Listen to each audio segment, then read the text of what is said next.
అసలు ఈ Mona Lisa painting ఎందుకు ఇంత ఫేమస్ మీకు తెలుసా? నాకు తెలీదమ్మా. నేను ఇక్కడ ఉన్నది అందుకే చెప్తా వినండి. చెప్పు. చూడండి, మ్యాటర్ ఏంటంటే 1500s లో లియోనార్డో డావిన్సీ అనే ఒక పెయింటర్ లీసా అనే ఒక అమ్మాయి పెయింటింగ్ వేస్తున్నాడు. ఈ పెయింటింగ్ వేయడానికి మనోడు ఎంత కష్టపడ్డాడంటే పెయింటింగ్ వేస్తూ వేస్తూ 10 సంవత్సరాలు కంప్లీట్ అయిపోయాయి. ఇక మన డావిన్సీ భయ్య ఈ పెయింటింగ్ కంప్లీట్ చేయకుండానే మధ్యలోనే డమాల్.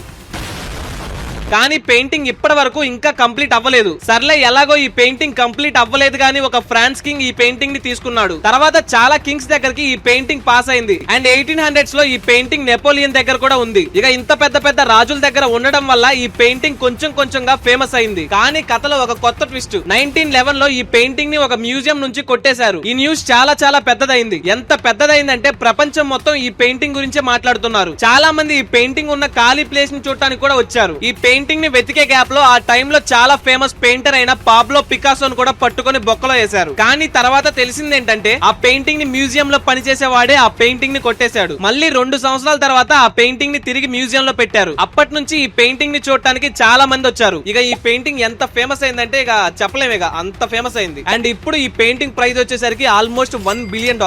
మొత్తానికి మన మోనాలిసా అందుకే చాలా ఫేమస్.